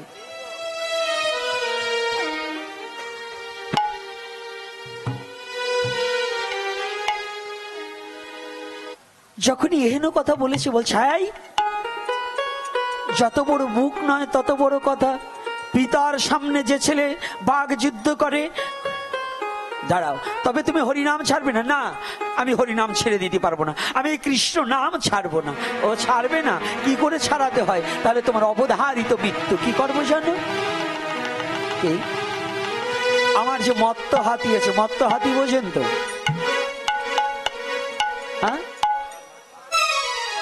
পাগলা হাতি। এই হাতির পায়ের নিচে দেব, পাড়া দিলেই হরিবোল হয়ে যাবে। একটা পাড়া দিলেই অতটুকু 5 বছরের ছেলে আর বেঁচে থাকতে পারবে? পারবে না। তখন পাগলা হাতির সম্মুখে যখন ছেড়ে দিয়েছে, ওই প্রহ্লাদ চোখ বন্ধ করে কৃষ্ণ নাম করছে, হা কৃষ্ণ হা কৃষ্ণ। যখন হা কৃষ্ণ বলছে, হাতি ওই কৃষ্ণ নামের ধ্বনি শ্রবণ করা মাত্রই সমস্ত হিংসা ভুলে গিয়ে মনে মনে চিন্তা করছে, তাই তো, আজ আমি পশুকুলে জন্মগ্রহণ করেছি, জীবনে তো কোনোদিন কোনো ভক্তের সঙ্গ করতে পারিনি, আমি তো কোনোদিন কোনো শুদ্ধ ভক্তের সঙ্গ করতে পারিনি, আমার জীবনে কোনোদিন শুদ্ধ ভক্তের চরণ ধুলি আমার শিরে মাখতে পারিনি। আজ পরম সৌভাগ্য, আজ আমি হিরণ্যকশ্যপের কৃপায় আজ একজন বৈষ্ণবের সঙ্গ পেয়েছি। অমনি দুটো হাতি তার সুর দিয়ে পেঁচিয়ে মস্তকে চরণ দুখানা নিয়ে নৃত্য করছে, নৃত্য আরম্ভিছে। আমার এমন ভাগ্য আর কোনোদিন হবে না।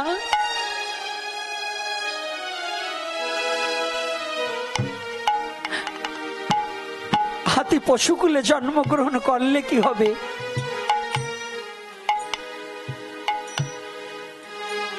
হাতি পশুকুলে জন্মগ্রহণ করলে কি হবে? কিন্তু চৈতন্যতা প্রাপ্তি হয়ে গেছে ভক্ত বদন দর্শনে। মস্তকে রেখে নাচছে, কিছু সময় নেচে ছেড়ে দিয়েছে। হিরণ্যকশ্যপ দূরে থেকে দাঁড়িয়ে ভাবলেন, এই ছেলে নিশ্চয়ই কোনো মোহিনী মন্ত্র জানে, হাতিটাকে বশ করে ফেলেছে, ওকে এভাবে মারবো না, ওকে বিষ খাইয়ে মারবো। কুট, কুটের অপর নাম হচ্ছে বিষ, শাস্ত্রে লেখা আছে কুট। বিষধর সর্পের বদন হইতে সেই বিষকে এনে প্রহ্লাদকে জোর করে খাইয়ে দেওয়া হলো। জোর করে খাওয়ালে কি হবে? ওই প্রহ্লাদ যখনই কৃষ্ণ নাম করছে, ওই অধরে যখনই ওই বিষ তুলে দিয়েছে, কৃষ্ণ নামের গুণে, কৃষ্ণের কৃপায় ওই বিষ অমৃত হয়ে গেছে।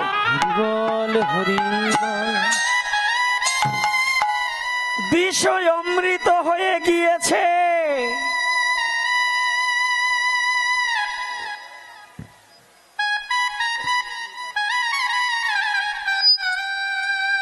বিষ যখন অমৃত হয়ে গিয়েছে,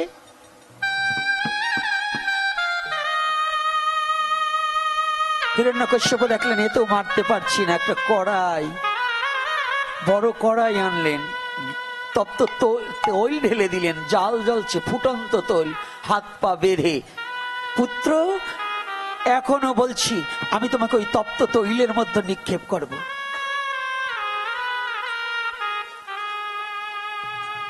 তপ্ত তৈলের মধ্যে নিক্ষেপ করব। পিতা আমাকে যত ভয় দেখান না কেন, আমি কখনো কৃষ্ণ নামকে ছেড়ে দিতে পারবো না। ওই তপ্ত তৈলের মধ্যে নিক্ষেপ করে অবধারিত তোমার মৃত্যু সাধনা করব। পিতা তপ্ত তৈল নয়, অগ্নির মধ্যে নিক্ষেপ করলেও আমি কৃষ্ণ নামকে ভুলে যেতে পারবো না। পারবে না? তপ্ত তৈলের মধ্যে ছেড়ে দিলেন।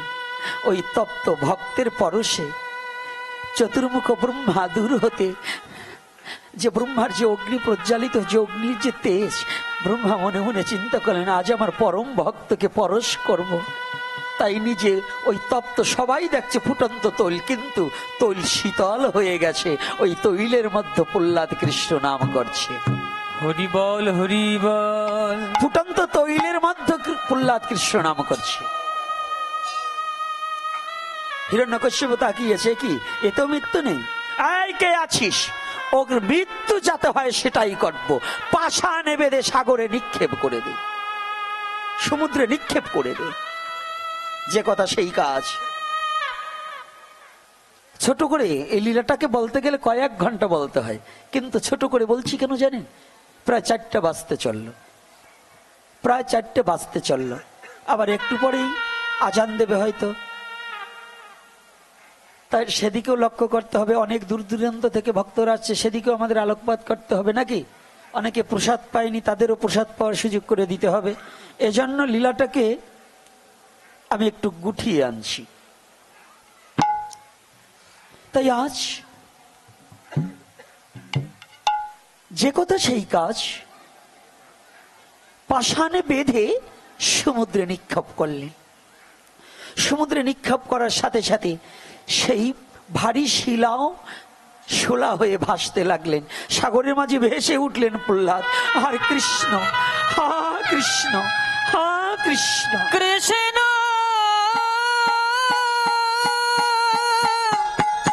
দয়াময় দয়াময়।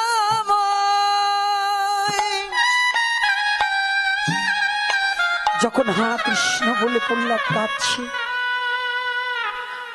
হিরণ্যকশ্যপ দূর হতে দেখলেন আমি যে শিলা বেঁধে ওকে মারার জন্য জলে নিক্ষেপ করেছি, শিলাও ভেসে উঠলো। কারণ কি? ওকে তো মারতে পারছি না, এই ওকে তুলে আন। এনেছে হিরণ্যকশ্যপ। এই প্রহ্লাদ, তুই মরবি না বাবা? যদি শ্রীহরি কাউকে মৃত্যু না দেয় তাহলে তো তার মৃত্যু হয় না।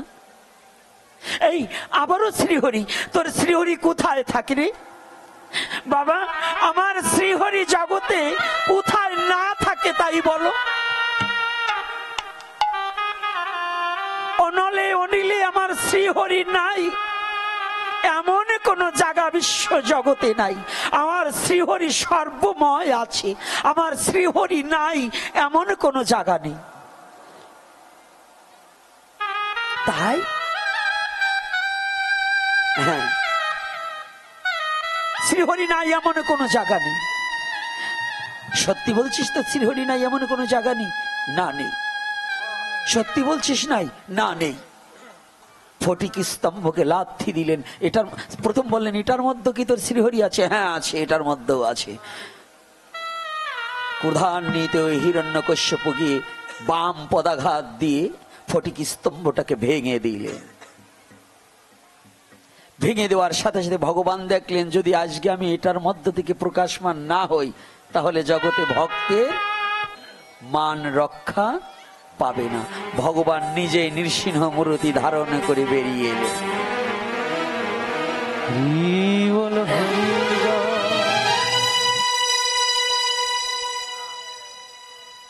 পূর্বের প্রতিশ্রুতি অনুপাতে না মাটিতে না শূন্যে, না দিবা না রাত্র, না মানুষ না পশু, এই মূর্তি ধারণ করে হাঁটুর উপর রেখে বক্ষটাকে ছিন্ন বিচ্ছিন্ন করে হিরণ্যকশ্যপকে বধ করলেন ভগবান কৃষ্ণ।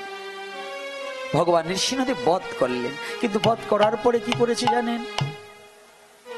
এত চেষ্টার পরেও কিন্তু প্রহ্লাদকে মারতে পারেনি। তাকে রক্ষা কে করেছিল? কে করেছিল? শ্রীহরি। আচ্ছা, এইবার প্রহ্লাদ নৃসিংহ ভগবানের কাছে কি চেয়েছিলেন? নৃসিংহ ভগবান জিহ্বা দিয়ে লেহন করে প্রহ্লাদকে কাছে ডেকে বলেছিলেন, প্রহ্লাদ তুমি কিছু চাও, আমি তোমাকে কিছু দেব। প্রহ্লাদ বলেছিলেন, প্রভু যদি দিতে হয় আমাকে একটা জিনিস দাও। কি? যে দেহটা নিথর দেহটা তোমার উরুর উপরে শুয়ে রেখেছ, যার নারীটা তুমি চিবাচ্ছ, আমার প্রার্থনা পুত্র হিসেবে পিতাকে তো কোনোদিন সন্তুষ্ট করতে পারিনি। তোমার চরণে এই নিবেদন, আমার পিতা যেন জন্ম মৃত্যু আবর্তন চক্র থেকে নিষ্কৃতি পেয়ে তোমার চরণ প্রাপ্তি হতে পারে। তুমি দাও। হরি হরি বল। তোমার যদি দিতে হয়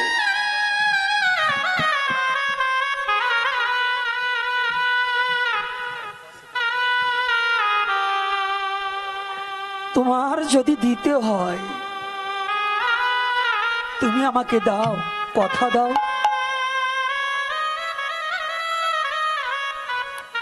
তুমি কি আমাকে একটিবার কথা দাও, আমার পিতাকে তোমার চরণ ছাড়া করবে না? আর একটা জিনিস দেবে কি জানো? আজ যেমন শত বাধাকে উপেক্ষা করেও আজ যেমন আমার বদন থেকে হরিনাম কেউ নিতে পারেনি। হাজার হাজার বাধা আসবে, এসেছে, তুমি আমাকে দাও, এই আশীর্বাদ করো। যদি আমাকে তোমার দেওয়ার কিছু ইচ্ছা থাকে, আমি আজ কিছু চাই না। যেদিন জগতে আমার বলতে কেউ থাকবে না, যেদিন এই মায়ার জগতের সবাই আমাকে বিদায় দিয়ে দেবে, আমার বলতে কেউ থাকবে না, সেদিন একটা কাজ করো, কি জানো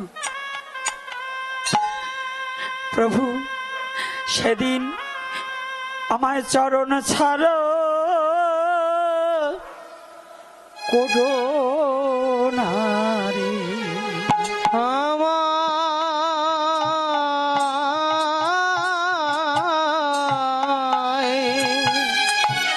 চরণ ছাড়া, আমায় চরণ ছাড়া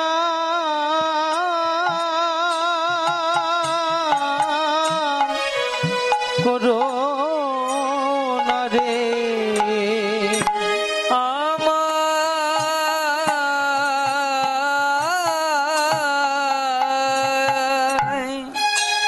চরণ ছাড়া, আমায় চরণ ছাড়া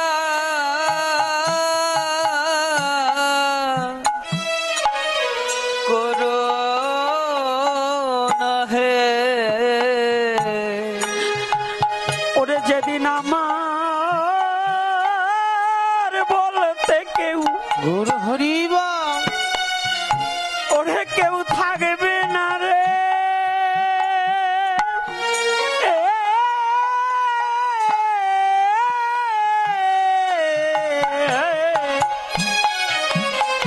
সেদিন আমায় চরণ ছাড়া করো না রে। যেদিন আমার বলতে কেউ থাকবে না রে, কেউ থাকবে না রে। জয় নিতাই গৌর হরি বল।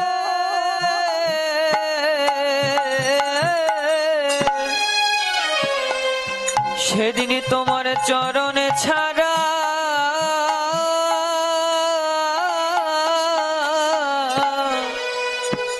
আমায় করো না হে। যেদিন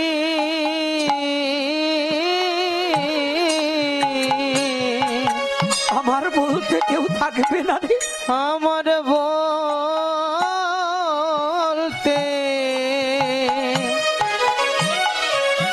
কেউ থাকবে না রে, থাকবে না রে। সেদিন আমায় চরণ সেদিন ছাড়া আমায় চরণ ছাড়া তুমি করো না রে। ওরে যেদিন আমার একা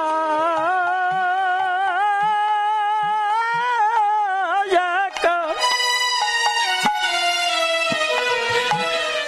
ওরে যেতে হবে,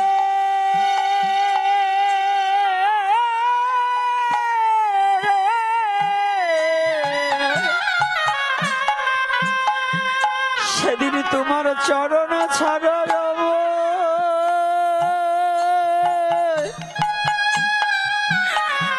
আমায় করো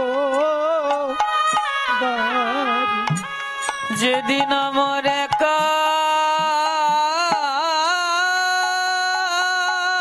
একা যেতে হবে,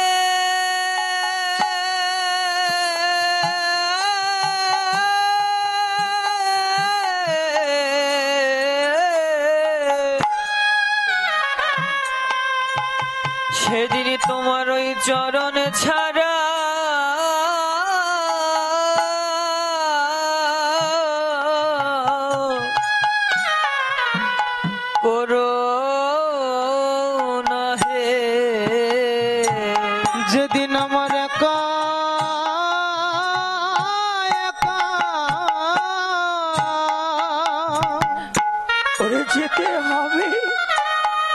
যেতে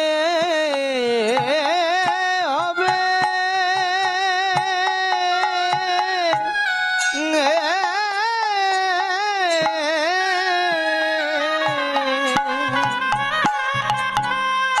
সেদিন তোমার চরণ ছাড়া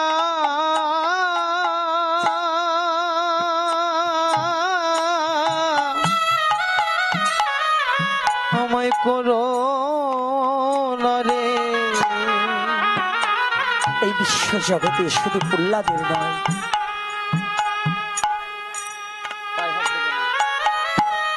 শুধু প্রহ্লাদের নয়, আমাদেরও একমাত্র গোবিন্দ চরণ ছাড়া আমাদের কিছু নেই, ভগবানের নাম ছাড়া আমাদেরও কিছু নেই। বাধা আসবে, কিন্তু সমস্ত বাধাকে অতিক্রম করে শাশ্বত সনাতনকে প্রতিষ্ঠা করার জন্য নিজেকে তৈরি করতে হবে। মা ভয়, মা ভয়, কোনো ভয় পাওয়া যাবে না। আমার চরণে কেউ হাত দেবেন না, একটু দূরে থাকবেন, দূর থেকে দণ্ডবোধ করবেন। একটা প্রশ্ন আসছে, শ্রীমান মহাপ্রভু কি স্বয়ং ভগবান না অবতার? উনি অবতার না, উনি অবতীর্ণ।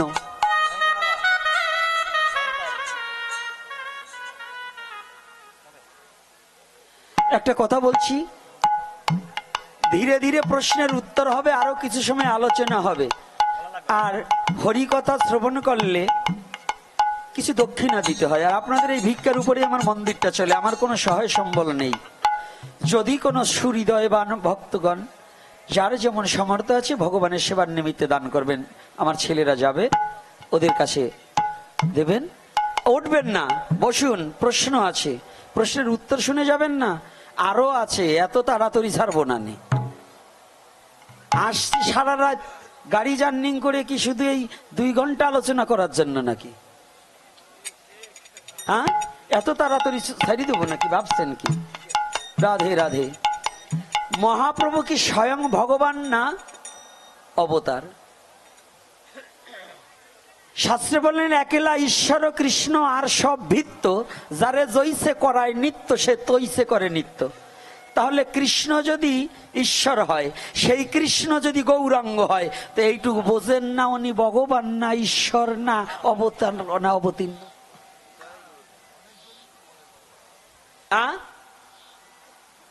কি রাধে রাধে। দূর থেকে দণ্ডবোধ করবেন, এখন আমার কাছে আসবেন না, এখন মাথা কিন্তু অন্য জায়গায় আছে। অর্থাৎ মহাপ্রভু স্বয়ং ভগবান, সাক্ষাৎ ভগবান, এতে যার সন্দেহ আছে। আমি বকা দেবো না আজকে বকাবকি করবো না। সনাতন ধর্মে জন্মগ্রহণ করে আমার মহাপ্রভুকে যে মানে না, ও তো মানুষের মধ্যেই না।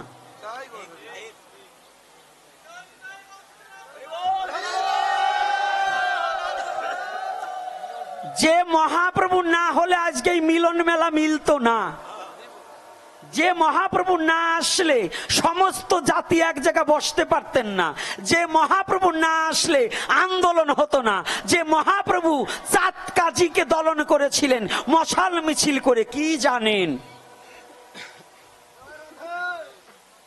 এজন্য আগে মহাপ্রভু সাক্ষাৎ স্বয়ং ঈশ্বরী ভগবান রূপে নিরাকারত্ব পরিত্যাগ করে ভক্তের সাথে মিশিবার নিমিত্তে শ্রীকৃষ্ণ চৈতন্য মহাপ্রভু রূপে অবতীর্ণ হয়েছে ধরণীতে। এতে বিন্দু মাত্র সন্দেহ নেই।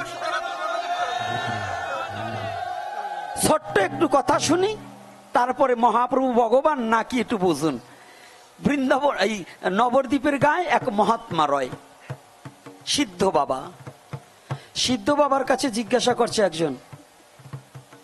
এক জমিদার, বলছে উনি ভগবান না, শ্রীকৃষ্ণ চৈতন্য মহাপ্রভু না, ভগবান নয়। এই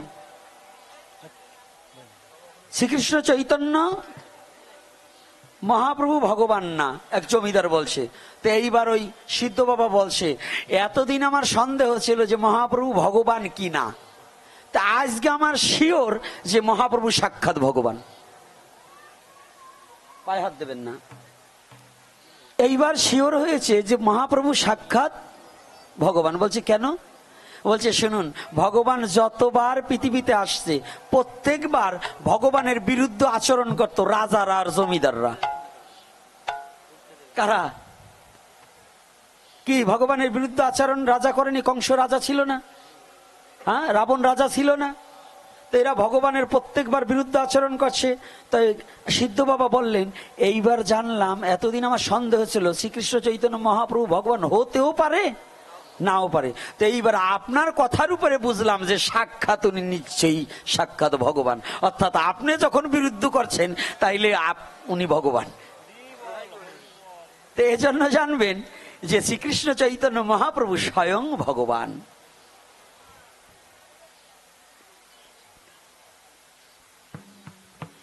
ভক্তিপথে অগ্রসর হওয়ার পথ বা উপায়, এটা শ্রীগুরুর একজন সদ্গুরু এবং সাধুসঙ্গ করিতে করিতে ভ্রমিতে ভ্রমিতে কোনো ভাগ্যবান জীব গুরু কৃষ্ণ প্রসাদে পায় ভক্তিলতা বীজ। ভক্তিপথের উপায় এটা। ভ্রমিতে ভ্রমিতে সাধুসঙ্গ করিতে করিতে যদি কোনো ভাগ্যবান জীব যদি গুরু কৃষ্ণ প্রসাদে, অর্থাৎ গুরুর কৃপা, কৃপা মানে প্রসাদ মানে কৃপা, গুরু কৃপায় কৃষ্ণের কৃপায় যদি ভক্তিলতা বীজ একবার উদয় হয়। ব্যাপার কি রে বাবা, মারবা নাকি? মরা মাইরে খুনের দা ঠেকো না।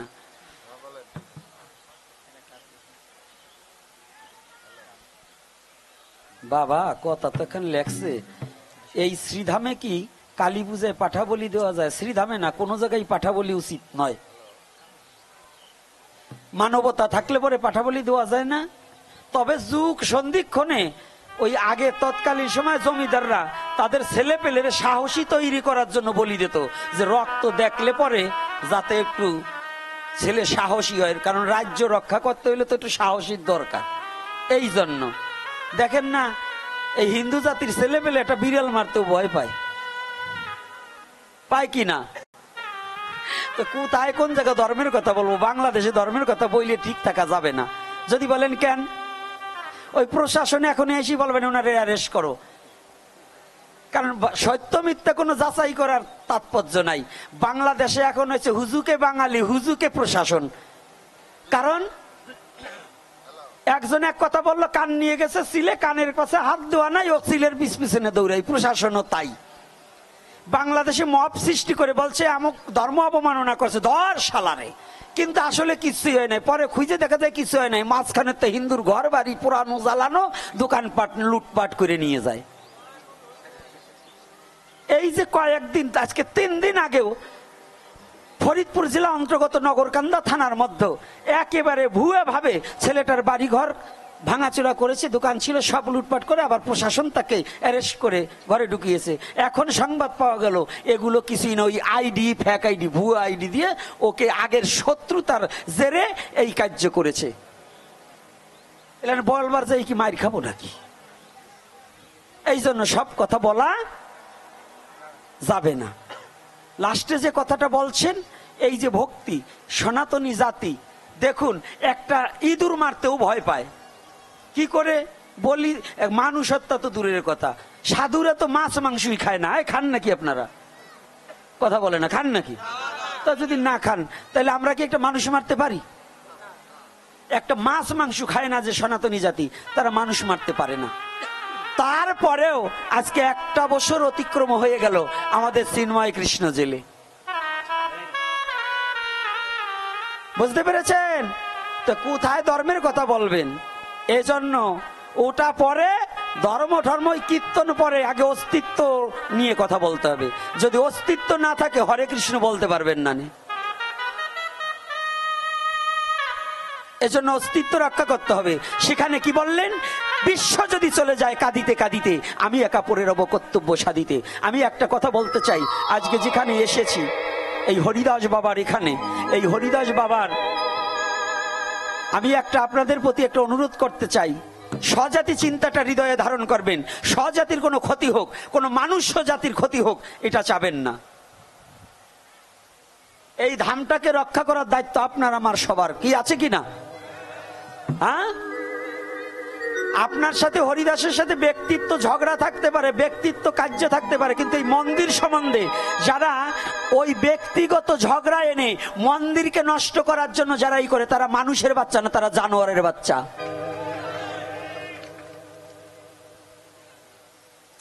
তারা জানোয়ারের বাচ্চা। তো জানোয়ারের কোনো ধর্ম অধর্ম জ্ঞান থাকতে পারে না। এজন্য আমি অনুরোধ করব, নিজের ব্যক্তিত্ব রাগ কখনো উপাসনালয়ে ধর্মীয় জায়গায় খাটাবেন না। কি কষ্ট পাচ্ছেন নাকি? এত প্রশ্ন দিলে 2000 করে টাকা দেওয়া লাগবে।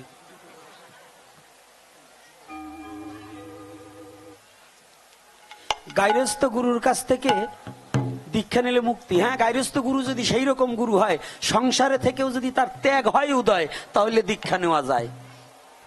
আর যদি নিত্যানন্দ প্রভু গাইরস্থ ধর্ম পালন করছে না, কিন্তু সেই নিত্যানন্দ নাম ভাঙাই আজকাল অনেকগুলো আছে, নিত্যানন্দর মতো ত্যাগ নাই, অথচ নিত্যানন্দর বংশধর, অমক বংশ, অমক কি, অমক এই, আমি অমক গুরু গোস্বামী, এগুলো কিন্তু টাকা পয়সা হাতায় নিয়ে ছেলে মেয়ে বিয়ে দেয়, 4 তলা বাড়ি করে, ব্যাংক ব্যালেন্স করে, কিন্তু অথচ ভজনের কিছু শিষ্যকে দেখায় না। খালি বছরে কানে দিল ফিস ফিস, মাস গেলেই চান্দা দিস। ওই সমস্ত গুরু বাদ দিতে হয়। কথাটা বুঝতে পারছেন? গাইরস্থ গুরুর কাছ থেকে দীক্ষা নিতে নিষেধ নাই, কিন্তু সেই রকম গাইরস্থ হওয়া চাই। সে সংসারে থাকবে, কিন্তু তার জীবনটা উৎসর্গ করে দেবে ভগবানের চরণে।